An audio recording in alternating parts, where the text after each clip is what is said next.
வாழ்க வையகம், வாழ்க வையகம், வாழ்க வளம். குரு வாழ்க, குருவே துணை. ஆசான் அருள் தந்தை தத்துவஞானி வேதாத்ரி மகரிஷி அவர்கள் சுக்குமமாக எழுந்தருளி நம் அனைவரையும் ஆசீர்வதிக்கட்டும். நாளொரு நற்சிந்தனை. இன்று செப்டம்பர் 15ஆம் தேதி 2025ஆம் ஆண்டு. நிறை செல்வம் என்ற தலைப்பை பற்றி சிந்திப்போம். சகிப்புத்தன்மை, விட்டு கொடுத்தல், தியாகம் ஆகியவற்றால் என்ன ஆகும் என்றால், நம்மை சுற்றி எத்தனை மக்கள் இருக்கின்றார்கள், நமக்கு தொடர்புள்ள அவர்கள் அனைவரின் உயிரோடு ஊடுருவி ஒரு நட்பை வளர்த்து கொள்ள முடியும்.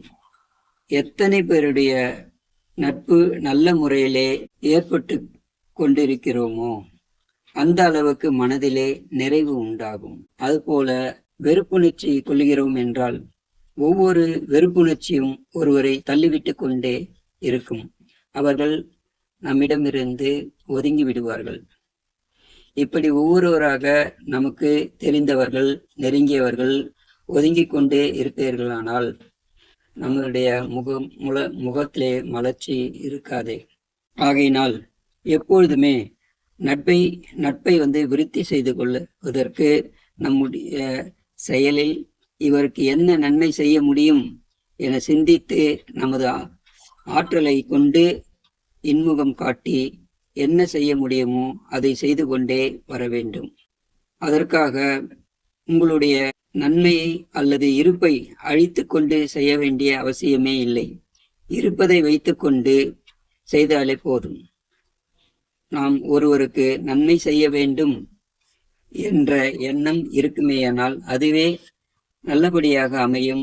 இந்த முறையிலே எதிர்பார்ப்பதை தவிர்க்கலாம். இரண்டாவதாக, நீங்கள் என்ன செய்ய முடியும் என்பதை தேர்ந்தெடுத்து அப்படி செய்வதற்கு வேண்டிய ஆற்றலை என்னென்ன முறையில் வகுத்து வளர்த்து கொள்ள முடியுமோ அவ்வாறு வளர்த்து கொள்ளும் போது நிறை செல்வம் இருக்கிற மாதிரி நமது மனநிலை வளர்ந்து கொண்டே இருக்கும். இந்த தலைப்பின் மூலம் நம்ம என்னன்னா, நம்முடைய தெரிந்தவர்கள், நண்பர்கள், நம்மளுடைய சுற்றம் அனைவரிடமே நம்ம இன்முகத்தோடு இருக்கும்போது நமக்கு நட்பு நல்ல மாதிரியாக இருக்கும். அதே மாதிரி எப்பயுமே யாரிடமும் வெறுப்புணர்ச்சி கொள்ளக்கூடாது.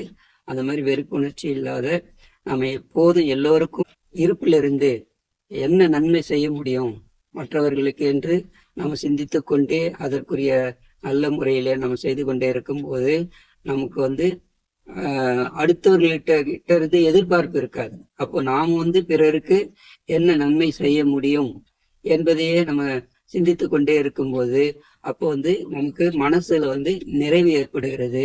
இதுதான் அந்த நிறை செல்வம் சொல்றாங்க. அப்போ நம்ம யாரிடமும் எதையும் எதிர்பார்க்கல. அப்போ நம்ம என்ன செய்யறோம், நம்ம பிறருக்கு என்ன செய்ய முடியும் அப்படின்ற அந்த ஒரு நிலையிலேயே நம்மளை எப்போதுமே வைத்து கொண்டு இருந்தோமானால் அதுதான் நமக்கு எந்த காலத்திலும் நிறை செல்வமாக இருக்கும். இந்த மாதிரி வேதாத்ரி மகரிஷி அவர்கள் நம்மளை எதிர்பார்ப்பிலிருந்து விடுவித்து ஒவ்வொருவருக்கும் நன்மை செய்கிற இந்த அளவிலே நம்மை மாற்றம் செய்து வைத்திருக்கிறார்கள். இந்த முறையில நம்ம நல்ல முறையில பயிற்சி செய்து கொண்டு அனைவருக்கும் உதவி செய்து கொண்டே இருந்தோமேனால் சிறப்பாக இருக்கும். எல்லா உயிர்களும் இன்புற்று வாழ்க. வாழ்க வையகம், வாழ்க வையகம், வாழ்க வளமுடன்.